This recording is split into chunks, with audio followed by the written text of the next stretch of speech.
Think bigger arms always mean lifting heavier weights. Think again. If your arms aren't growing, the problem may not be how much weight you lift. It may be how you lift it.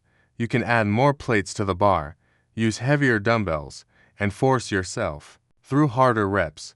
But if your form is poor, your range of motion is short, and your muscles aren't doing most of the work, you may be making your workouts harder without making your arms bigger. And here's the part most people get wrong. You don't always need heavier weights to create more muscle growth. You need better tension, better control, better technique, and smarter progression. So, if you want bigger biceps and triceps without constantly increasing the weight, here are the techniques that can completely change the way you train your arms. Let's start with the biggest mistake. Stop swinging the weight. This is one of the most common reasons people struggle to build their arms. You grab a heavy dumbbell, curl it up, lean backward, use your shoulders, and throw your entire body into the movement. It feels powerful, but your biceps may actually be doing less work. When you swing the weight, momentum takes over. Instead of forcing the muscle to produce tension throughout the movement, you use your body to move the weight. That means you can lift heavier without necessarily stimulating your biceps more effectively. Try something different. Choose a weight you can control. Keep your elbows relatively stable. Curl the weight without throwing your shoulders forward, then lower it slowly. That lowering phase is extremely important. Instead of dropping the dumbbell in 1 second, take around 2 to 3 seconds to bring it back down. Now the same weight suddenly feels much harder. And that brings us to the second technique. Slow down your reps. Most people think a good rep is simply moving the weight from point A to point B. But muscle growth is just about moving weight. It's about creating and maintaining tension. Imagine doing 10 fast curls with a weight that you barely feel. Now imagine doing 10 controlled curls where every rep takes several seconds and your biceps stay under tension the entire time. The second version can feel dramatically harder even though the weight never changed. Try this on your next workout. Curl the weight up under control. Squeeze your biceps at the top. Then lower slowly. Don't rush. You may discover that a weight you normally consider easy becomes surprisingly difficult. But there's another mistake that can limit your arm growth. You may be stopping your reps too early. Your range of motion matters. If you only move the dumbbell through the easiest part of the exercise, you're leaving potential muscle stimulation on the table. During a curl, don't turn every repetition into a tiny movement. Allow your arm to move through a comfortable, controlled range. Then contract the biceps strongly at the top. The goal isn't to force your joints into uncomfortable positions. The goal is to make every repetition count.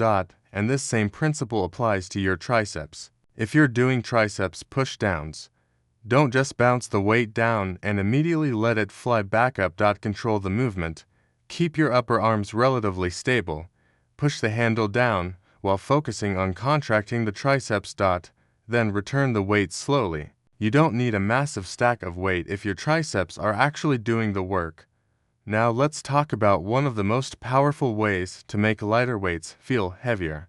Use pauses. A pause removes momentum. Try a dumbbell curl where you pause for 1 second near the top. Squeeze your biceps. Then slowly lower the weight. Suddenly, you have created more challenge without adding another plate. You can also use a pause at the hardest part of certain exercises.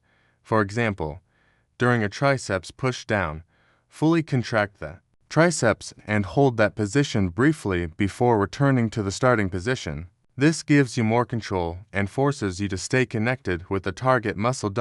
And if you really want to challenge your arms without increasing the weight, try partial reps at the end of a set.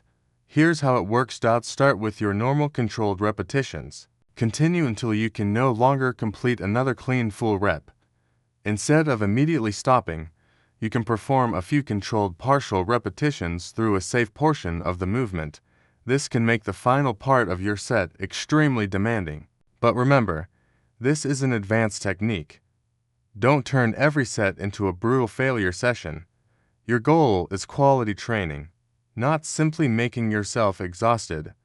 Now let's talk about something that many people completely ignore: exercise selection. If you always perform the same movement with the same grip, same angle, same tempo, and same number of reps, your progress can eventually slow down. You don't necessarily need heavier weights. Sometimes you need a better variation. For biceps, you might rotate between movements, such as dumbbell curls, incline curls, hammer curls, and preacher-style curls. For triceps, you can use push-downs, overhead extensions, and pressing movements. Different exercises can challenge your muscles in different positions. But don't make the mistake of changing your exercises every single workout. Give an exercise enough time for you to actually improve at it. And that leads to one of the most important principles in muscle growth: progressive overload. Progressive overload does not simply mean adding more weight. You can progress in several ways. You can perform more controlled repetitions with the same weight. You can improve your range of motion. You can slow down the eccentric portion. You can improve your technique. You can add a pause. Or you can gradually increase the number of quality sets. For example, imagine you normally perform 3 sets of 10 curls with the same dumbbells. Instead of immediately moving to heavier dumbbells, try making those 10 reps cleaner. Then work toward 11 or 12 controlled repetitions. Once you can consistently perform those reps with excellent form, increase the weight slightly and build back up. That is real progression, not simply throwing heavier weights around. And there's another piece of the puzzle that determines whether all this training actually turns into bigger arms. Recovery. You can't build muscle simply by destroying your muscles every day. Training creates the stimulus. Recovery allows your body to adapt. If you constantly train your arms hard without giving them enough time to recover, your performance can suffer. Your muscles need adequate rest, nutrition, and sleep. And protein matters too. If your diet doesn't provide enough protein and overall nutrition, your body has fewer resources available to support muscle growth. So don't obsess over lifting the heaviest weight in the gym. Focus on giving your muscles a reason to adapt. Use controlled repetitions. Use a full, comfortable range of motion. Keep momentum under control. Add pauses. Slow down the lowering phase. Progress your reps and technique. And choose exercises that actually allow you to feel and control the target muscle. Because bigger arms aren't built by ego lifting. They're built by consistently challenging the muscle and gradually improving your training.